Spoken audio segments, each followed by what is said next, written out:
buckle up for a thrilling journey through time. In 1946, an epic discovery was made deep within a cave in the Palestinian region. The Dead Sea Scrolls, containing ancient texts that'll blow your mind. Among these scrolls, a mysterious scripture called the Book of Enoch caught our attention. Why does the church keep it under wraps? And what's so powerful about this 5,000-year-old book that's revered by the Ethiopian Orthodox Church and even quoted by Clement of Alexandria, yet dismissed by the church itself? Let's dive in and uncover the shocking secrets hidden within its pages. Get ready to unravel the captivating story behind the discovery of the Book of Enoch. It all began in 1946 or 47 when some adventurous young Bedouin shepherds stumbled upon an incredible secret while herding their flock near Qumran, a historical settlement by the Dead Sea. As one of them accidentally dislodged a rock in a cliff crevice, they heard a strange echo piquing their curiosity. Curiosity got the better of them, and they cautiously entered the cave, only to find an astonishing treasure trove: 7 clay vessels filled with mysterious leather scrolls and papyrus, hidden away for thousands of years. You're about to uncover one of history's biggest mysteries. The scrolls, which were initially passed down from those young Bedouin shepherds, made their way to an antiquities dealer before finally landing in the hands of scholars who were amazed to discover they were over 5,000 years old. As archaeologists continued to dig and explore 10 nearby caves, they found tens of thousands more scroll fragments, totaling almost 900 incredible pieces. While we've discovered many other significant texts and biblical scrolls hidden away in Israel's desert caves, the Book of Enoch takes center stage due to the alternative perspective on human history it reveals. But here's what'll blow your mind: this cherished text was initially accepted by Christians, but later excluded from the Bible. So, why did a book once loved by early Jews, Christians, and the essences suddenly fall out of favor? Let's dive into the shocking truth that the church might not want you to know. Get ready to uncover the epic story of Enoch. The Book of Enoch tells us about a man who lived a life so pious that God rewarded him with something truly extraordinary. But who was this incredible figure? According to Jewish tradition, Enoch was a huge deal. He was the great-grandpa of Noah and the dad of Methuselah, the biblical record holder for longest lifespan at an astonishing 969 years. Enoch was also one of 7 sons born to Cain and Ramona and the 7th generation after Adam and Eve. Now, you might be wondering why Enoch isn't considered a saint in Catholic tradition, but hold on, because he's got major street cred in other faiths. The Armenian Apostolic Church celebrates his sainthood every year on July 26th.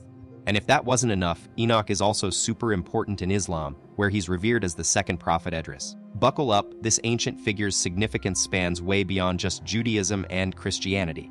You've caught on. It is pretty wild that despite Enoch's big deal status, some churches aren't exactly giving his books a gold star. But here's the thing: the Book of Enoch is actually packed with mind-blowing stories. It's said that Enoch was one of only 2 people in the Bible who didn't kick the bucket. He was taken straight to heaven by God, and we're talking Elijah as the other lucky dude. This ancient book is divided into 5 parts: the Book of Watchers, Similitudes of Enoch, Astronomical Book, Book of Dreams, and Epistle of Enoch. So what makes this historical treasure so hotly debated? Let's dive in, starting with the Watchers. These weren't just any angels, they were like the heavenly task force assigned to keep an eye on humans. Get this, these heavenly beings known as the Watchers were basically angelic overseers tasked with keeping an eye on humanity's growth. But here's where things take a dramatic turn as humans started popping out kids left and right. The daughters of men became like totally stunning in the eyes of the Watchers. These angels had strict orders not to mess with mortals. But their willpower crumbled, and they took matters into their own hands, literally. They mated with these women, sparking a divine scandal. According to the Book of Enoch, Samjaza, the leader of the gang, tried to talk them out of it, but his warnings fell on deaf ears. The Watchers just wouldn't listen. In fact, they were so brazen that 200 angels actually descended from the heavens, snatched the women for themselves, and shared their divine knowledge with these humans, giving away secrets about the cosmos and life itself. Now we're diving into some seriously mind-blowing stuff. So these Watcher angels didn't just stop at hooking up with human women, they also handed over forbidden knowledge, like spells and secrets of the natural world. I mean, can you picture a bunch of ancient humans suddenly having access to superpowers? It's wild to think about how much chaos this must have caused. The result of these angel-human unions was something entirely new: the Nephilim, gigantic beings that were neither fully human nor fully divine. Imagine running into someone who's basically a superhero from an ancient myth, but real. The Nephilim would have been like nothing anyone had ever seen before. Get ready for a jaw-dropping revelation. So, these Nephilim giants were essentially unstoppable forces of destruction. They wiped out human civilizations with their superhuman strength and then started taking each other down in epic battles. Amidst all this chaos, there was another angel named Azazel who decided to share some seriously dark secrets with humanity. This guy's like the original corruptor, teaching humans all about evil and how to live completely messed up lives. Fast forward to when a group of top-notch angels, Michael, Gabriel, Raphael, and Uriel, step up and address God about this total mess on Earth. They basically ask him, hey, what's your plan for bringing peace back? And now, buckle up because we're about to spill some truth that the church might not want you to hear. And now, the plot thickens. God steps in with an epic plan. He's going to wipe out everything on Earth in a massive flood, but Noah and his crew are going to be the only ones making it out alive. Meanwhile, Azazel, the angel who taught humans how to live their worst lives, is getting taken down by Raphael. He's basically banished to some dark underground prison, covered in sharp rocks so he can't escape until doomsday rolls around, and then he's gonna get roasted. But what about those Nephilim giants, you ask? Well, it looks like they're going to be their own worst enemies. God orders Gabriel to turn them against each other, and before long, they'll be taking out their own kind in some serious slaughter sessions. And it's time for some serious justice. The leader of the Watchers, Sam Jaza, gets the bad news from Archangel Michael.